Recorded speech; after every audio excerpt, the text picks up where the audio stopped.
आज जुन्नर पंचायत समिती या ठिकाणी ग्रामपंचायत नेमगिरीच्या सगळ्या महिला भगिनी व सगळे पुरुष बांधव त्या ठिकाणी उपस्थित झालेले आहेत।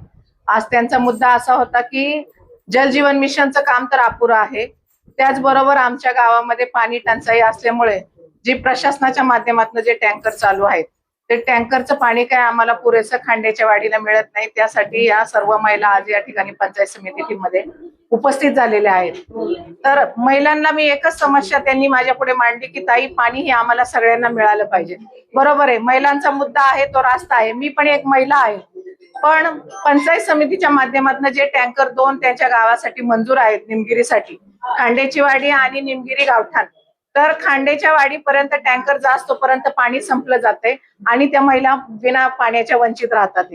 तर मी त्यांना आश्वासन करते की या तालुक्याचे आमदार शरददादा सोनवणे यांच्या बरोबर 2 दिवसापूर्वी आमची चर्चा झाली आणि दादांनी या पाणी योजनेसाठी सर्वात आधी पुढाकार या तालुक्यासाठी घेतलेला आहे की जी वंचित क्षेत्र किंवा जी वंचित गावं पाण्यापासून राहिलेली आहेत त्या गावांसाठी स्वतःच्या स्वखर्चातून स्वनिधीतून दादा टँकर त्या गावापर्यंत पोहोचवण्याचं आणि पाणी देण्याचं काम हे शरददादाच्या माध्यमातून होणार आहे।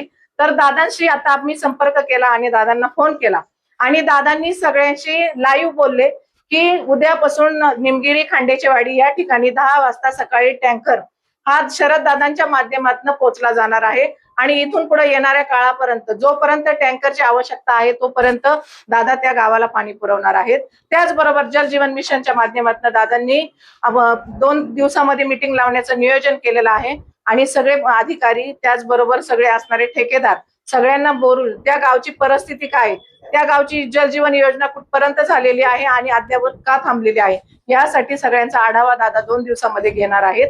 पण उद्यापासून टँकरची सोय निमगिरी आणि खांड्याची वाडी या ठिकाणी होणार आहे, एवढं दादांनी यांना सगळ्यांना शब्द दिलाय आणि पंचायत समितीच्या माध्यमातून मी त्यांना शब्द देते की प्रशासनाचे जे 2 टँकर तुमच्यापर्यंत येत आहेत ते सुद्धा रेग्युलर तुम्हाला उद्यापासून कंटिन्यू, एक निमगिरीसाठी आणि एक खांड्याच्या वाडीसाठी उद्यापासून तुम्हाला रेग्युलर उपलब्ध होणार आहे।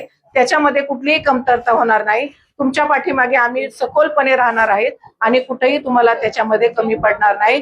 प्रशासन तुम्हाला मदत वेळोवेळी करणार आणि लोकप्रतिनिधी म्हणून आम्ही सुद्धा तुम्हाला वेळोवेळी मदत करण्यासाठी अग्रेसर राहू, एवढं बोलते। धन्यवाद।